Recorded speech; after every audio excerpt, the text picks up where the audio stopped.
আসসালামু আলাইকুম প্রিয় শিক্ষার্থী বন্ধুরা, আশা করি সবাই ভালো আছো। আমি আছি অন্তর সমীকরণে যে সমীকরণে কোন চলকের এক বা একাধিক অন্তর্পদ থাকে, তাকে অন্তর সমীকরণ বলে। অর্থাৎ কোন সমীকরণে এই একটা চলক, তার যদি এক বা একাধিক অন্তর্পদ থাকে, যেমন ওয়াই টি প্লাস এর 1 অথবা ওয়াই-টি মাইনাস 1 থাকতে পারে, হ্যাঁ, অথবা y(t-2) বা +2, যে সমীকরণে এক বা একাধিক অন্তর্পদ থাকে তাকে অন্তর সমীকরণ বলে। অর্থাৎ এই জাতীয় চলকের অবস্থান যদি থাকে, এগুলোকে বলা হবে অন্তর সমীকরণ। তো অন্তর সমীকরণ থেকে আমরা আমাদেরকে এই অঙ্কে বলে দিচ্ছি যে সম্পর্ক ফাংশন বের করো এবং বিশেষ সমাধান নির্ণয় করো, আর এই দুটো বের করে পরে সাধারণ সমাধান নির্ণয়ে যাও। ওকে, আমি যাচ্ছি সমাধান।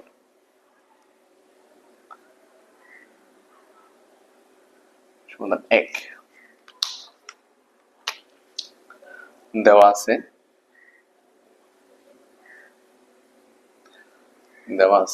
y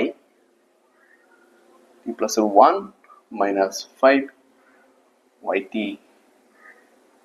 is equal to 1, এটুকু দেওয়া আছে। আমি এটা 1 নং লিখে নিতে পারি। তো অন্তর সমীকরণ দুই প্রকার: সমজাতীয় অন্তর সমীকরণ, অসমজাতীয় অন্তর সমীকরণ। অন্তর সমীকরণ দুই প্রকার: সমজাতীয় অন্তর সমীকরণ, অসমজাতীয় অন্তর সমীকরণ। যে অন্তর সমীকরণে কোন স্থির পদ থাকে, তাকে বলা হবে সমজাতীয় অসমজাতীয় অন্তর সমীকরণ। যে অন্তর সমীকরণে স্থির পদ থাকে তাকে বলা হবে অসমজাতীয় অন্তর সমীকরণ। আর যে অন্তর সমীকরণে কোনো স্থির পদ থাকে না, তাকে বলা হবে সমজাতীয় অন্তর সমীকরণ। কি বলছে, আবার বলি, যে অন্তর সমীকরণে কোনো স্থির পদ থাকে তাকে বলা হবে অসমজাতীয় অন্তর সমীকরণ, আর যে অন্তর সমীকরণ কোনো স্থির পদ থাকে না তাকে বলা হবে সমজাতীয় অন্তর সমীকরণ। ওকে, তো আমাদের প্রদত্ত যে অন্তর সমীকরণটা, সেটা হচ্ছে অসমজাতীয় অন্তর সমীকরণ, কারণ এখানে একটা স্থির পদ রয়েছে। তো আমাদের শুরুতে যেটা বলছে, সম্পূরক ফাংশন বের করতে বলছে। তো আমরা লিখে নিই যে সম্পূরক ফাংশন নির্ণয়। সম্পূরক ফাংশন ওয়াইসি কমপ্লিমেন্টারি ফাংশন, যেটা সম্পূরক ফাংশন নির্ণয়। ব্যাস। তো সম্পূরক ফাংশন নির্ণয় করতে গেলে তোমার একটা সমীকরণকে সমজাতীয় অন্তর সমীকরণে রূপ দিতে হয়। আমরা কাজ করি, এখানে নং না দিয়ে একটু এখানে নং দিব, তাহলে সহজ হবে। তাহলে সমজাতীয় অসমজাতীয় একই ধরনের নং থাকবে, তোমাদের জন্য সুবিধা হবে। এটা দেখো, আমরা লিখবো যে প্রদত্ত অন্তর সমীকরণকে সমজাতীয়, প্রদত্ত অন্তর সমীকরণ সমজাতীয় অন্তর সমীকরণে রূপ দেই। হ্যাঁ, কি লিখলাম? প্রদত্ত অন্তর সমীকরণকে, এই যে প্রদত্ত অন্তর সমীকরণ যেটা ছিল অসমজাতীয়, প্রদত্ত অন্তর সমীকরণকে সমজাতীয় অন্তর সমীকরণে রূপ দেই। তাহলে আমরা সমজাতীয় অন্তর সমীকরণে রূপ দিব কিভাবে? যখন এখান থেকে স্থির পদ বাতিল করে দিব, তাহলে সেটা সমজাতীয় হয়ে যাবে। যখন স্থির পদ বাতিল করে দিব, তখন সেটা সমজাতীয় হয়ে যাবে। দেখো, এখানে স্থির পদ ছিল 1 আর 1 থেকে কারণে ছিল অসমজাতীয়, এখানে 1 বাতিল করে দিয়েছি, এটা হয়ে গেছে কি সমজাতীয়। এটা দিয়ে দিবি 1 নং। ঠিক আছে, 1 নং। এরপরে যেটা করতে হয় সেটা হচ্ছে ধরি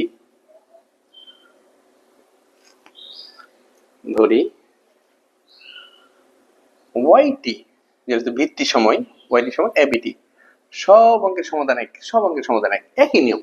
এই একটা অঙ্ক ভালো বুঝতে, এই হচ্ছে সব অঙ্ক তুমি ভালো বুঝবা, পারবা, সবগুলি পারবা। ওয়াইটি সময় এবিটি, এটা দেবে 2 নং। ঠিক আছে, এখন তাহলে ওয়াইটি সময় যদি এবিটি হয়, তাহলে এখানে তো এবিটি নট ইকুয়াল টু 0, কিন্তু হ্যাঁ, এবিটি নট ইকুয়াল টু 0 সমান না। আচ্ছা, তাহলে ওয়াইটি সময়টাকে বাড়াবো না কমাবো, সেটা নির্ভর করবে এখানে প্রদত্ত সমীকরণের উপরে। এখানে কি আছে? প্লাস আছে, তা আমি এখানে প্লাস করবো। ওয়াইটি প্লাস এর 1 সমান এবিটি প্লাস এর 1। ধরি ওয়াইটি সমান এবিটি, তাহলে ওয়াইটি টি প্লাস এর 1, এখানে টি প্লাস 1 থাকার কারণে এখানে কি বিটি প্লাস এর 1। ওকে, সকল অঙ্ক একই ধরনের সমাধান। এখন এই ওয়াইটি আর ওয়াইটি প্লাস 1 এর মান আমরা এক নং সমীকরণে বসিয়ে দিব। এখন ওয়াইটি এবং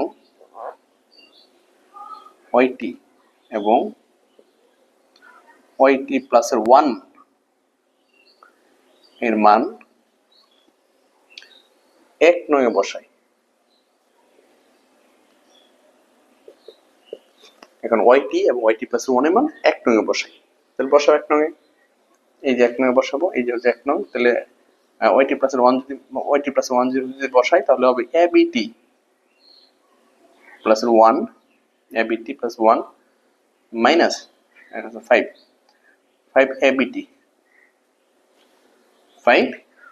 এবিটি সমান 0। আমি কি করলাম, এক নঙ্গে বসাইলাম।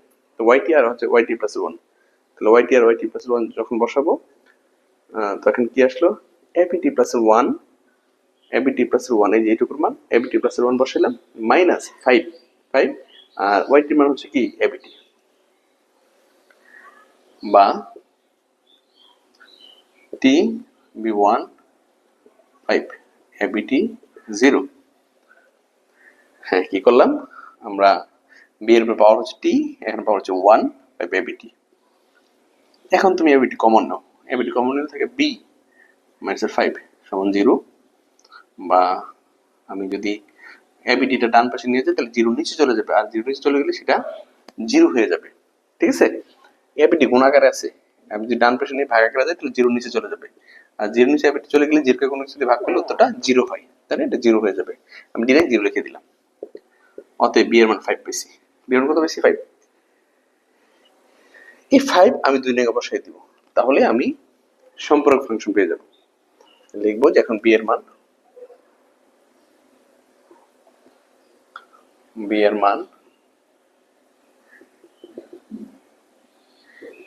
2 নঙ্গে বসাই। 2 নঙ্গে বসাও, তো যদি 2 নঙ্গে বসাও কি দাঁড়াচ্ছে, ওয়াইটি সমান এ, বি এর মান 5 টি। হ্যাঁ, এখন বি এর মান বসানোর সাথে সাথে এখন যেই ওয়াইটি সমান বি এর মান তো বসাইলাম, বি এর মান হচ্ছে 5 টু দি পাওয়ার টি। এখন হয়ে গেছে কি সম্পর্ক ফাংশন, এটি হচ্ছে সম্পর্ক ফাংশন। অতএব নির্ণয় সম্পর্ক ফাংশন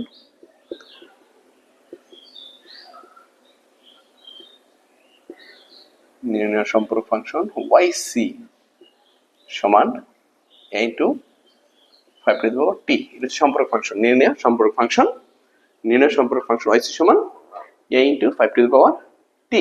ব্যাস, এই হচ্ছে সম্পূরক ফাংশন। তো সম্পূরক ফাংশনের পরে আমাদেরকে বলছে যে বিশেষ সমাধান, এটা বিশেষ সমাকলন হবে, এটা বিশেষ সমাকলন।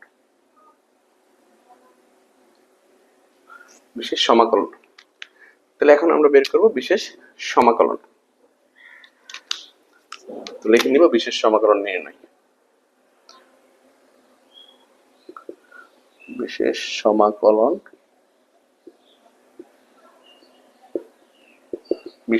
হচ্ছে ওয়াইপি, পার্টিকুলার ইন্টিগ্রাল যেটাকে বলা হয় ওয়াইপি। বিশেষ সমাকলন ওয়াইপি নির্ণয়। তো সম্পর্ক ফাংশন যে নিয়মে করছি আমরা বিশেষ সমাকলন একটু ভিন্নভাবে করব। আর একটা বিষয় মনে রাখো, সম্পর্ক ফাংশন তুমি এখন যে নিয়মে করছো এই অধ্যায়ে প্রতিটি অঙ্কের সম্পর্ক ফাংশন একই নিয়ম। আমি এখন বিশেষ সমাকলনে যাব। বিশেষ সমাকলনের ক্ষেত্রে লিখে নিতে হবে যে ধরি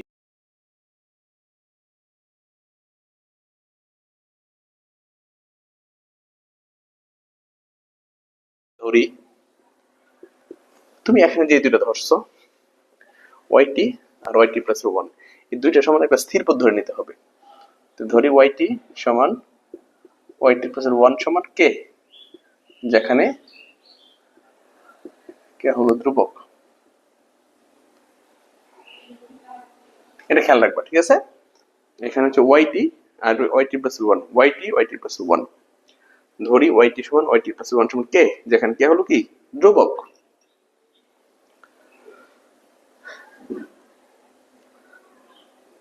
তাহলে তাহলে 1 নং সমীকরণ দ্বারাই আমি এবার 1 নং চলে যাব, ঠিক আছে? তাহলে 1 নং সমীকরণ দ্বারাই, সরি 1 নং না, তাহলে অন্তর সমীকরণ দ্বারাই, তাহলে প্রদত্ত অন্তর সমীকরণ দ্বারাই, তাহলে প্রদত্ত অন্তরক সমীকরণ, তাহলে প্রদত্ত অন্তরক সমীকরণ দ্বারাই ধরি ওয়াইটি, এই ওয়াইটি সমান ওয়াইটি প্লাস 1 সমান কে, তাহলে প্রদত্ত অন্তরক সমীকরণ দ্বারা, অন্তরক না অন্তর সমীকরণ, তাহলে প্রদত্ত অন্তর সমীকরণ দ্বারাই, তাহলে প্রদত্ত এই দুটো মান আমি প্রদত্ত অন্তর সমীকরণ বসিয়ে দিব। তাহলে প্রদত্ত অন্তর সমীকরণ দ্বারাই কি দাঁড়ায় দেখো, ওয়াইটি প্লাস 1 এর মান কে মাইনাস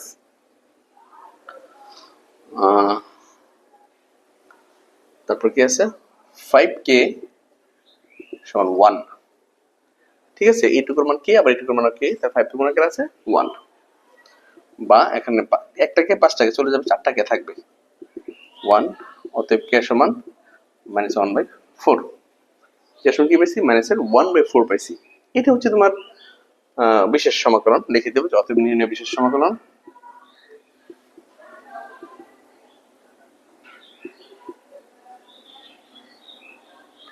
অতএব নির্ণয় বিশেষ সমাকলন yp -1/4, এটা হচ্ছে বিশেষ সমাকলন। অতএব নির্ণয় বিশেষ সমাকলন yp সমান -1/4, এটা হচ্ছে নির্ণয় বিশেষ সমাকলন। তাহলে খেয়াল করো, আমি সম্পূরক ফাংশন বের করলাম, বিশেষ সমাকলন বের করলাম, দুটো বের করতে পারছি। এবার সাধারণ সমাধান নির্ণয় করব। এখন লিখে দাও সাধারণ সমাধান নির্ণয়। কি লিখবো? সাধারণ সমাধান নির্ণয়।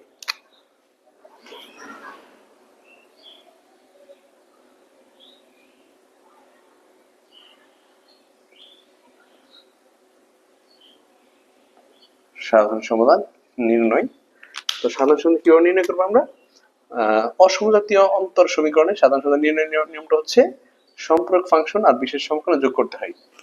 অসমজাতীয় অন্তর সমীকরণ, অসমজাতীয় অন্তর সমীকরণ থেকে সাধারণ সমাধান বের করার নিয়ম হচ্ছে সম্পূরক ফাংশন আর বিশেষ সমীকরণ যোগ করতে হয়। তাহলে আমি সম্পূরক ফাংশন পাইছি yc, ওই যে সম্পূরক ফাংশন yc হচ্ছে a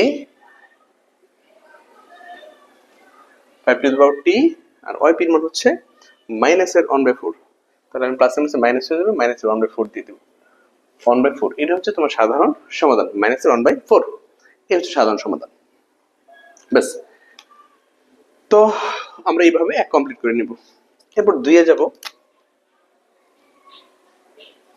সাধারণ সমাধান বের করলাম। 2 হচ্ছে y0 সমান 7/4 এর জন্য নির্দিষ্ট সমাধান নির্ণয় করো। তো আমি লিখে নিই যে নির্দিষ্ট সমাধান নির্ণয়। এখানে লিখে নিতে পারি যে নির্দিষ্ট সমাধান।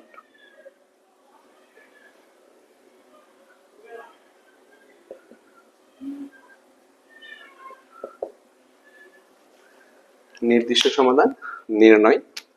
আর নির্দিষ্ট সমাধান মূলত নির্ণয় করি আমরা এই কন্ডিশন থেকে। এখানে যে কন্ডিশন দেওয়া আছে এই কন্ডিশন থেকে তাহলে আমরা লিখে নিব যে দেওয়া আছে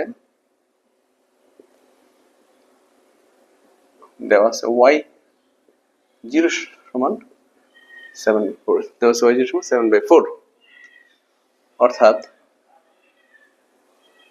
অর্থাৎ এখানে জিরো মূলত এই যে এই জিরোটা মূলত এখানে টি এর মান, যেটা মূলত কার মান টি এর মান, অর্থাৎ আমি লিখবো যে টি সমান 0 হলে y টি সমান কত হয় 7/4 হয়। ঠিক আছে, দেওয়া আছে y0, দেওয়া আছে y0 সমান 7/4, y0 সমান 7/4, অর্থাৎ t সমান 0 হলে এই জিরোটা মূলত টি এর মান, অর্থাৎ t সমান 0 হলে yt যেটা এই yt টা কি হয়ে যায় 7/4 হয়। t এর মান 0 হলে যে t সমান 0 হলে yt সমান 7/4 হয়। অতএব এখন বলো এই যে yt মান কি লিখতে পারি 7/4, অতএব yt সমান 7/4 লিখতে পারি। সেটা কখন? যখন t এর মান 0 হয়, যখন t এর মান 0 হয়। তাহলে এটি তো yt মান আমি কি লিখলাম 7/4 সমান a * 5t মাইনাস 1/4, আর এই t এর মান কি হয়ে যাবে 0 হয়ে যাবে, কারণ আমি t সমান 0 অবস্থায় yt সমান 7/4 লিখছি, yt এর মান 7/4 লিখে দিছি, এই অবস্থায় t এর মান অবশ্যই 0 লিখতে হবে। বা 7/4 কাজ করি, একদম সাইড চেঞ্জ করে দেই।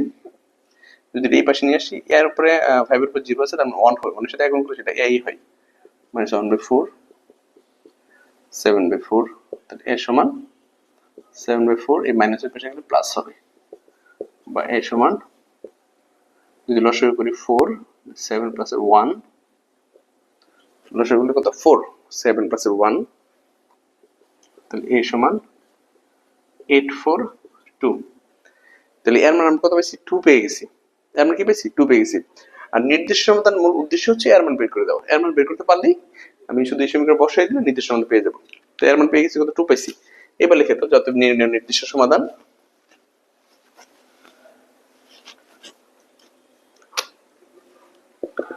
অতএব নির্ণয় নির্দিষ্ট সমাধান, অতএব নির্ণয় নির্দিষ্ট সমাধান